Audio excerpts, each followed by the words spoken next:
Hey folks, Fernando doing another video for the Modern Survivalist, and I want to talk about the triple homicide that took place in Georgia recently. I think that besides being terrible, there's some information here that you really want to take into account for your own personal security. This is something I've been struggling with over the years, trying to explain people that no, I'm not just some guy from Argentina that knows nothing about what life is in the United States, or the kind of advice that I have for you guys does not apply to you because you don't understand how it is over there. I do understand how it is over there. It is really more about you not getting how the world is changing around you rapidly, and this catching a lot of people by surprise. Anyway, if you don't have any idea what I'm talking about, let me first share with you the information, the news here. Grantville Police Chief Steve Whitlock says the call was something he never expected. The assistant chief, he called me and said that we had his exact words, we've had a tragedy in Grantville.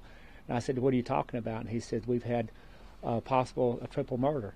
And it floored me. Police cars were still blocking the road early Saturday as investigators collected what evidence they could at Lock, Stock, and Barrel gun range. Tony Hawk, his wife Evelyn, and their 19-year-old grandson Luke were killed. Luke's father, Richard, who is also the Coweta County coroner, is the one police say found their bodies. Chief Whitlock says he considered the Hawks as dear friends. It's really hard. It's really hard to come in here and accept it. We can't say accept. Just come in and see what's going on. It's an awful thing for this town right here. Police say 40 guns were stolen, and so was the DVR that held the security footage. The chief says this makes solving the crime that much harder. The store's been here for a long time. The range has been here for a long time. And there's people from all around come to shoot here. I mean, it's just not people from Grantville. A community still on edge as the hunt for a suspect continues. In Coweta County, Kara Spelger, 11 Alive News. Okay, guys, so that's it. I was looking into this. This is a store that was there for 30 years. These people, and I look at the picture, and this, at least for me, this is the typical American gun owner. Good folks, salt of the earth kind of folks, living, husband and wife, running the business for 30 years.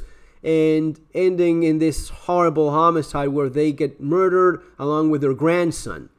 And as horrible as it is, there's some lessons here to be learned, which is the idea that just because you've been doing this for 30 years, bad things cannot happen to you. And it doesn't apply only to a gun store. It applies to all of these folks that think that, well, just because I'm living in this small community, nothing bad could possibly happen to me. No, Fernando, you don't get it. I live in a very small town in Georgia. Let me look this up for you. Operating Lock and Barrel. All right, looking this up. Going to Google Maps, dropping this right there, and looking it up. And there you go. So where are they living? In the middle of the hood? No, they're in the middle of a damn tiny community with a bunch of houses and a handful of people that they probably know one another. Then they've known one another for years and years and years, decades. 30 years in that store, all of a sudden they end up like this. This is because of this false sense of security, this normalcy bias that a lot of people still have. And I struggle with this, explaining to folks for years now that no, I'm not someone that hasn't got any clue of what I'm talking about. And I get this not only from people in the United States, people from all over the world, from different countries. No, Fernando, you don't get it. We live in a very small, I'm in the middle of nowhere. Dude, if there's one of these lines reaching wherever it is that you are a potential target. The only reason why you haven't been hit already is just no one wanted you bad enough. That is the reality. Look, I've been doing this for a long time. I've been into firearms, knives, and this sort of thing for many years. I remember visiting my first gun store in Argentina on my own, not just as a kid, but and this was a few decades ago already, because I'm not a kid anymore. But even decades ago, you had to go through a damn gate. I remember being buzzed in, passing the first gate and then closing that, gate behind me and then buzz again. So it's a cage, like prison. And this was a gun store in the suburbs of Buenos Aires, more than 20 years ago, because even then, that level of security was required so as to have a place that has guns because of the kind of crime you're dealing with. Something like this, something like the lock, stock, and barrel shooting range simply could not exist in Argentina. You would be targeted and eaten in a matter of days. You just don't do something like this. And you would be thinking, oh, Fernando, that's because you live in that horrible crappy third world country in the United States. We don't live like that. We all know one another. You don't get it. If we see, I get this is so stupid, and this, it's hard trying to convince people about how wrong they are. But just because you have one of these, oh no, I have a gun. Just because you have one of these doesn't mean you are safe. It is just a tool. It's not a Harry Potter magic wand. You need to have this kind of thinking, the kind of stuff that I've been writing about and talking about in my videos for a long time. And yes, Street Survival Skills is my book, which is a lot related to home security and some of the security measures that you need to implement so as to avoid to a great extent this sort of thing. Just because you've been doing this for a very long time doesn't mean that as the world you're still stuck in the Back to the Future movie kind of world, which is like 40 years ago. Now, especially now, these last couple of years, crime has skyrocketed. You still live in this reality that it's no longer true in many cases anymore. It's not just a crime going up, how polarized people are, how violent people are. People hate not just people hate their own country. In the United States, it used to be. And you guys let me know if I'm wrong there in the comments, if I have a bad or wrong perception. Doesn't the left, the classic woke American hate its own country? Of course they do. And that's been the reality for a long time. But now even the right hates the United States. We look at China and Russia, and they are actually kind of right. The West sucks. We're horrible. We're expanding our American empire all over the world, and we're the ones that are wrong. We're actually bad people. This is the kind of thing that only reinforces the Will Smith violent slap in your face kind of culture, kind of attitude, and it extends to all corners of society. I just want something, I'm just going to be getting it whatever way I want. I just do whatever the hell I want, screw everything else. There's no moral compass anymore. I just go about this way in life. And yeah, apparently this is just hours ago. Apparently it was this guy, a man arrested in the killing of a couple of Ransom, Georgia gun. Still, this would be like a prime suspect, but apparently this would be the main suspect of the murders.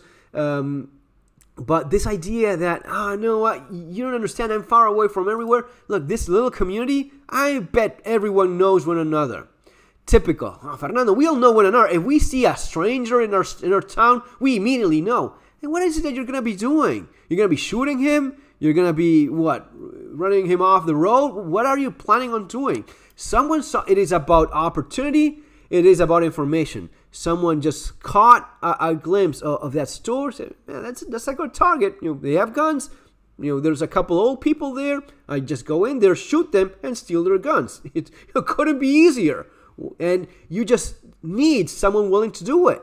That's all it takes. Someone willing to do it. And if there's one of these little lines reaching wherever it is that you are, you could be next. I'm not trying to, make you live in fear or anything like that. I'm just explaining. If there's I'm so far away from everything. Is there a line reaching wherever it is you are? Is there a road leading there? You live here, or whatever it is. There, especially these days. So someone could just, drive by, see that you're bringing out a gun case from your truck, even a deer. You're a hunter. You have guns. You post online, on Facebook, on Instagram. I'm doing this. I'm doing that. Someone, I saw that guy before.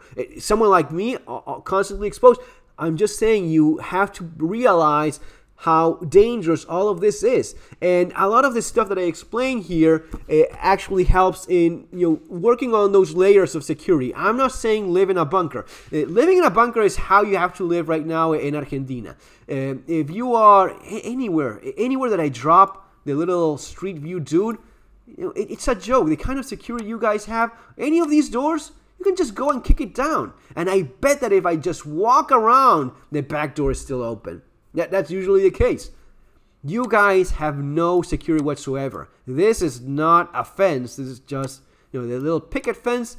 You don't have any burglar bars. A lot of these people don't even have an alarm in their house. So, living in fear, building a bunker for yourself, no. But alarm, locking your doors, having better doors, being more careful about what information you share. And most of all, get over this stupid idea that just because you live in a small rural town or in a small community, or you just live even out of town, I live there, doesn't matter. You could still be targeted, and that's the reality of the world we're living in, guys. This is how things have changed, and it's only getting worse. It's not getting any better. That's simply the way it is. So, guys, it's going to be all for now. Remember, you have the channel full of information regarding all of this. If not, you have the book, which is specifically, anything you do so as to make yourself harder as a target compared to everything around you, that's going to be working in your favor. And besides that, for the economic stuff, Surviving the Economic Collapse, this is